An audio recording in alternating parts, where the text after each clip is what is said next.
BJP के जो असली उम्मीदवार होनी चाहिए थी वो प्रियंका चौधरी थी। ये मैं नहीं कह रहा हूं, अब आप कह रहे हो जीतेगा कौन। मुद्दा यही है ना, जातीय फैक्टर भी काम कर सकते हैं। आप कहोगे ऐसा कुछ नहीं, इसका असर पड़ेगा। आप कहोगे क्यों पड़ेगा, क्यों पड़ेगा, तो मैं आपको बताना चाहूंगा शिव में क्यों पड़ेगा। उसी वजह से यहां भी असर पड़ेगा। बाड़मेर सीट पर है किसका राज। नमस्कार, मैं हूं तिलोक बारट और आप देख रहे हैं विधानसभा व्लॉग। दोस्तों, इस वक्त पूरे राजस्थान में हर जगह चुनाव की चर्चाएं चल रही है और हर जगह ऐसा ही माहौल है। अगर कोई बात भी करता है तो चुनाव से रिलेट करता है। ऐसे में हम अगर बात करें बाड़मेर विधानसभा सीट की, तो इसमें त्रिकोणीय मुकाबला होने जा रहा है मेरे हिसाब से। वैसे मैदान में तो 5 प्रत्याशी है, लेकिन मुझे लगता है टक्कर है जो 3 उम्मीदवारों के मध्य होने वाली है। अब आप कहोगे 3 कौन कौन से? 3 अगर कंटिन्यू मैं बात करूं तो सबसे पहले कांग्रेस ने अपना जो प्रत्याशी उतारा है मेवाराम जैन, काफी धरातल पर मजबूती रखते हैं और 3 बार विधायक रह चुके हैं। 3 बार विधायक रह चुके हैं तो आप अनुमान लगा सकते हो कि उनका वोट बैंक कितना मजबूत होगा। लेकिन यह जरूरी नहीं है कि जीतेंगे वही।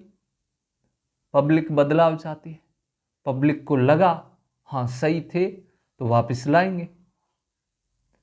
तो वो तो चीजें भविष्य के गर्भ में है। लेकिन चौथी बार चुनाव लड़ रहे हैं और धरातल पर काफी मजबूती रखते हैं, तो देखने लायक बात होगी ये तो। और सेकंड बात करूं तो पार्टी पे ही बात करूंगा। सबसे पहले बीजेपी ने जो अपना ऑफिशियल कैंडिडेट उतारा है वो है दीपक कड़वासरा। तो इनके बारे में यही कहूंगा कि युवा चेहरा है और काफी पॉजिटिव थॉट्स है, युवा है, तो मुझे लगता है ये आते हैं शासन में तो निश्चित तौर पर काम करवाएंगे। लेकिन वो पब्लिक पे है, यहाँ की जनता पे, यहाँ के वोटर पे है। तो दीपक जी काफी मजबूत तो क्या, नई नई राजनीति में है, युवा है। इस मुद्दे पे अगर वोट खींचेंगे तो जरूर जीतेंगे। और तीसरे नंबर पर अगर बात करूं तो कहीं ना कहीं बीजेपी के जो असली उम्मीदवार होनी चाहिए थी वो प्रियंका चौधरी थी। ये मैं नहीं कह रहा हूं, न आप कह रहे, ये यहां का आम जन कह रहा है, यहां की पब्लिक कह रही है, यहां का वोटर कह रहा है। आप कहोगे क्यों ऐसा?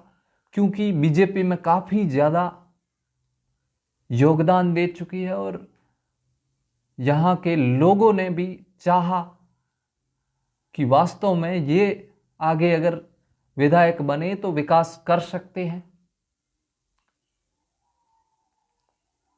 और लेकिन बीजेपी ने कहीं ना कहीं टिकट नहीं दी,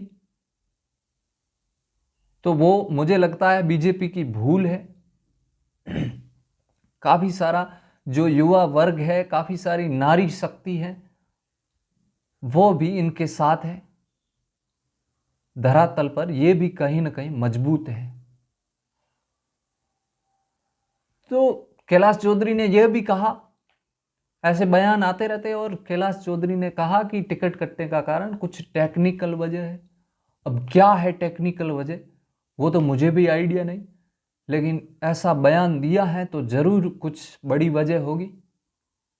लेकिन काफी ज्यादा यहाँ की जो पब्लिक है वो नाराज है। इसका असर पड़ेगा। आप कहोगे क्यों पड़ेगा, क्यों पड़ेगा, तो मैं आपको बताना चाहूंगा शिव में क्यों पड़ेगा। उसी वजह से यहां भी असर पड़ेगा। यहां के आमजन का मानना है कि जो योग्य था उसे टिकट नहीं दी गई। आप कहोगे दीपक कड़वासरा योग्य नहीं, योग्य है लेकिन उतना नहीं जितना प्रियंका चौधरी है। ऐसा यहाँ की पब्लिक मानती है। अब तीनों की हमने बात कर ली।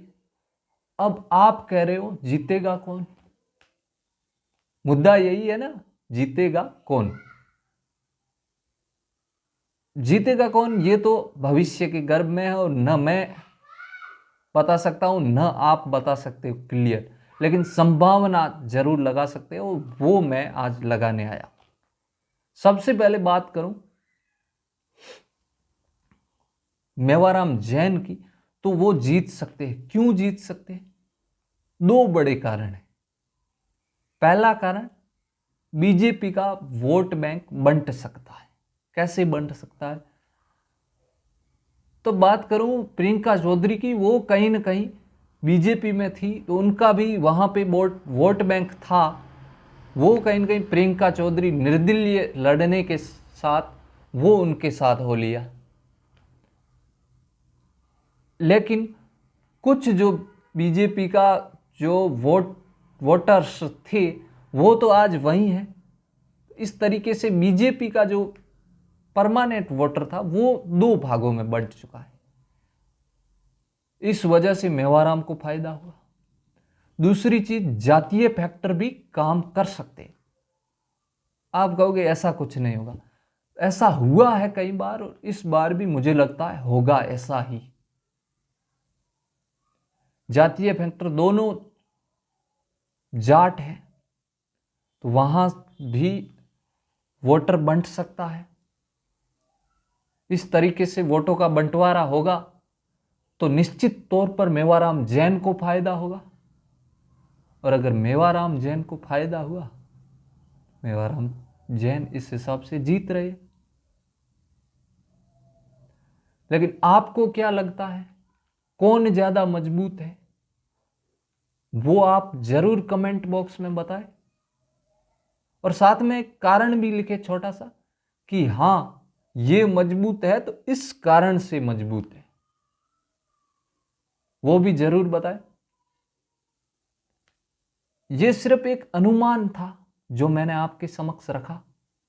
संभावना थी ऐसा हो सकता है, और ऐसे जो रिव्यू आ रहे हैं पब्लिक से वो मुझे लगता है कहीं ना कहीं समीकरण तय करते हैं, और मुझे लगता है इस हिसाब से ऐसा ही होने वाला है।